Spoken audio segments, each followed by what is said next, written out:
তাকে দাফন করে যাওয়া ব্যক্তিদের হাঁটার খসখস আওয়াজ শুনতে পায়। এরপরে তাকে যখন শুইয়ে দেওয়া হয়, সে যদি মুমিন ব্যক্তি হয় তাহলে তার মাথার দিকে তার সলাত এসে দাঁড়িয়ে যায়। দুনিয়াতে আপনি যে নামাজগুলো পড়েছেন, আমি যে নামাজগুলো পড়ছি, এগুলো মাথার দিকে দাঁড়িয়ে যায়। ডান দিকে চলে আসে তার সওম, সওম মানে কি? রোজা।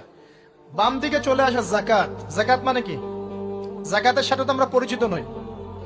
আমরা ওই যে রাস্তাঘাটে যে দান খয়রাত গুলো ওঠানো হয়, এগুলোর সাথে খুব পরিচিত, তাই না?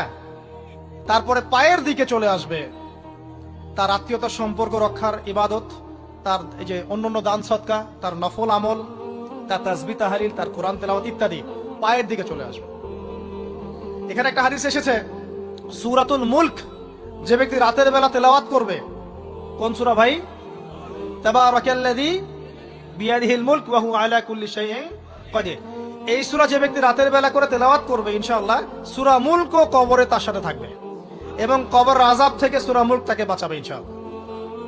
আমি বুঝাচ্ছি যে কি অবস্থাটা হবে। এবার দুজন ফেরেশতা মাথার দিক থেকে আসবেন, আসতে চাইবেন, সালাত বলবে এখান দিয়ে আসা যাবে না, এদিক দিয়ে আসা যাবে না। ডান দিক দিয়ে আসতে চাইবেন, এদিক দিয়ে আসা যাবে না। বাম দিক দিয়ে আসতে চাইবেন, যাকাত বলবে এদিক দিয়ে আসা যাবে না।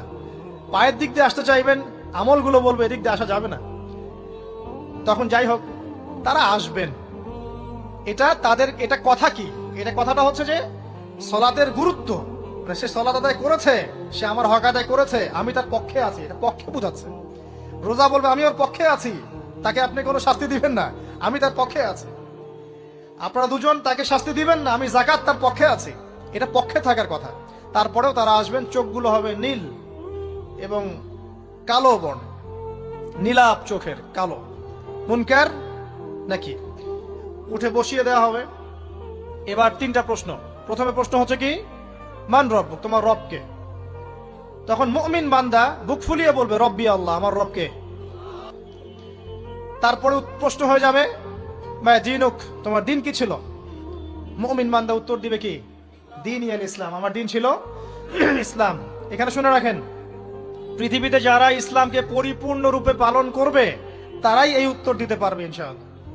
যারা ইসলামকে ঠাট্টা বিদ্রুপের, হাসি তামাশার পাত্র বানিয়েছে, মন চাইলে কিছু করি, মন চাইলে কিছু করি না, সহজগুলো একটু আমল করি, বাকি কিছুর আমল ধারি না, হ্যাঁ, নামাজ পড়ি, সুদ ছাড়তে পারি না, ঠিক আছে, বছর বছর ওমরা করি, এদিকে ঘুষ দুর্নীতি ছাড়তে পারি না, ইসলামকে ঠাট্টা তামাশার পাত্র বানিয়েছে, এরা কোশ্চিন কালে উত্তর দিতে পারবে না মা দীনুক, দিনে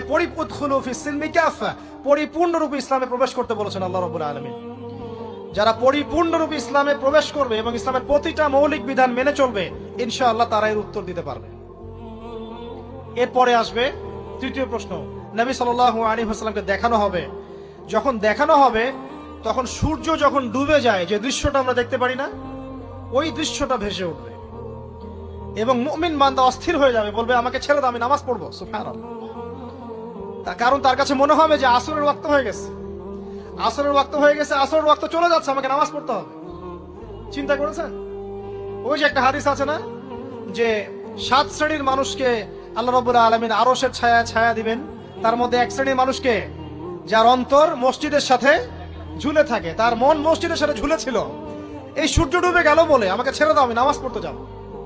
তখন ফেরেশতারা বলবেন তোমাকে নামাজ পড়তে দেয়া হবে, তবে তার আগে তুমি এর উত্তর দাও। কি উত্তর? এই ব্যক্তির দিকে তাকাও। তখন নবী সাল্লাল্লাহু আলাইহি ওয়াসাল্লামকে দেখানো হবে, সাল্লাল্লাহু আলাইহি ওয়াসাল্লাম দরুদ পড়বেন, বলা হবে যে এই ব্যক্তির সম্পর্কে তোমার কি ধারণা? মান হাযা রাজুলু বুইসা ফীকুম, এই ব্যক্তি কে, যাকে তোমাদের কাছে পাঠানো হয়েছিল? মুমিন ব্যক্তি নির্দ্বিধায় বলে দিবে যে তিনি হচ্ছেন আমার নবী মুহাম্মদুর রাসূলুল্লাহ সাল্লাল্লাহু আলাইহি ওয়াসাল্লাম। দেখুন, পৃথিবীতে যে বা যারাই নবী সাল্লাল্লাহু আলাইহি ওয়াসাল্লামের সুন্নতের উপর আমল করবে, ইনশাআল্লাহ সে তার উত্তর দিতে পারবে। দুনিয়াতে যারা নবীর সুন্নতের 5 পয়সা পরোয়া করছে না, তার আদর্শের 5 পয়সা দাম দিচ্ছে না, তারা কোশ্চিন কালে উত্তর দিতে পারবে না। নাম হতে পারে আব্দুর রহমান, আব্দুর রহিম, নবীর সুন্নতের ধার ধারে না, তারা উত্তর দিতে পারবে না। নবীর সুন্নতের গুরুত্ব কত গভীর, এটা আমাদেরকে এখান থেকে বুঝতে হবে। তাই প্রিয় যুবক ভাইরা, মুসলিম ভাইরা, আমাদের জীবনটাকে নবীর আদর্শ এবং সুন্নতে ঢেলে সাজাতে হবে। সকাল থেকে সন্ধ্যা পর্যন্ত প্রতিটা কাজ করবো কার তরিকায়? রাসূলের তরিকা, নামাজ পড়বো তার তরিকা, রোজা, সিয়াম, হজ, জাকাত, আমল, মুআমালাত, আখলাক সব কার তরিকায়? নবী সাল্লাল্লাহু আলাইহি ওয়াসাল্লামের তরিকা অনুযায়ী ইনশাআল্লাহ। আল্লাহ পাক তৌফিক এনায়েত করুন, আমিন। এবার ফেরেশতা দুজন জিজ্ঞাসা করবেন অবাক হয়ে যে তুমি কিভাবে এটা জানলে, তুমি কিভাবে এই তিনটা প্রশ্নের উত্তর দিতে পারলে? কারণ বেশিরভাগ মানুষ তো উত্তর দিতে পারবে না, বেশিরভাগ মানুষই এই উত্তর দিতে পারবে না। কারণ কিয়ামতের মাঠে 1999 জন মানুষ জাহান্নামে যাবে, নাউজুবিল্লাহ। তো এটা কঠিন পরীক্ষা। আল্লাহ রাসূল সাল্লাল্লাহু আলাইহি ওয়াসাল্লাম বলেছেন যে নিশ্চয়ই তোমাদেরকে এখানে পরীক্ষায় ফেলা হবে, আর তোমরা যদি এই পরীক্ষা জেনে তোমাদের মৃতদেরকে দাফন করা থেকে বিরত না থাকতে, তাহলে আমি তোমাদেরকে শুনিয়ে দিতাম কবরে কেমন পরীক্ষা হয়। মানে যদি আমরা শুনতে পারতাম যে কবরে কেমন পরীক্ষা হয়, আমরা ভয়ে আমাদের মৃতদেরকে দাফন পর্যন্ত করতাম না। এটা নবীজি বলছেন সাল্লাল্লাহু আলাইহি ওয়াসাল্লাম। তাকে জিজ্ঞাসা করা হবে যে তুমি কিভাবে জানলে এটা? বেশিরভাগ মানুষ তো পারে না উত্তর দিতে। তখন সেই ব্যক্তি বলে বসবে, সেই ব্যক্তি বলবে যে করাতু কিতাব আল্লাহ, আমি আল্লাহর কিতাব এই কোরআন পড়েছি।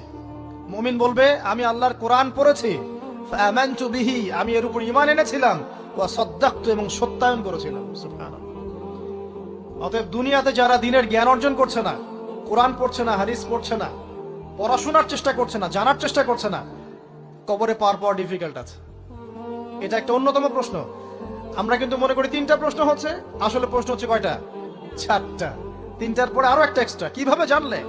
তখন উত্তর দিচ্ছে আমি আল্লাহর কিতাব পড়েছি, ঈমান এনেছি, সত্যায়ন করেছি। সুবহানাল্লাহ।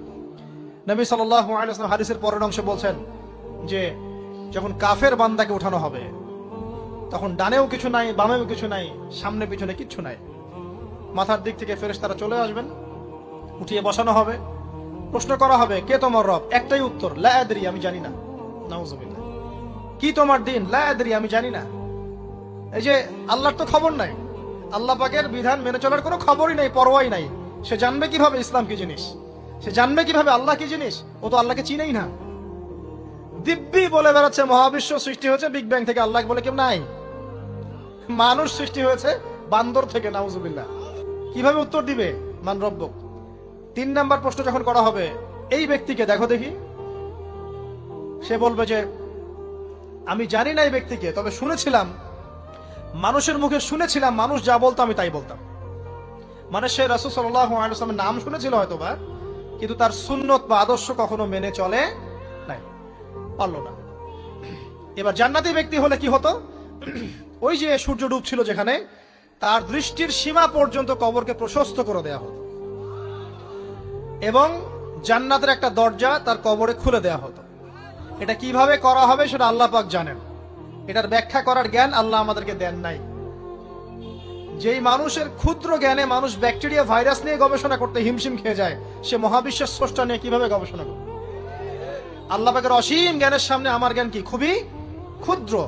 এটা হাদিসে এসেছে বুখারী শরীফের মধ্যে, যে একটা মহাসমুদ্রের মধ্যে যদি একটা পাখি 1 ফোঁটা পানি উঠিয়ে নিয়ে যায়, ওই 1 ফোঁটা পানি হচ্ছে মহাবিশ্বের জ্ঞান, আর বাকি পুরো মহাসাগর হচ্ছে আল্লাহ পাকের জ্ঞান। তো আমরা এই ক্ষুদ্র জ্ঞানের মানুষ হয়ে আল্লাহর জ্ঞানকে কেমন করে পেনিট্রেট করতে পারি? তো আল্লাহ পাক জান্নাতের দরজাগুলো খুলে দিবেন, একটা দরজা খুলে দিবেন, সেখান থেকে বাতাস আসবে, জান্নাতের নাজ নেয়ামত উপভোগ করতে থাকবে, এবং তার রূহটাকে সবুজ রঙের পাখির আকৃতিতে জান্নাতে রেখে দেওয়া হবে।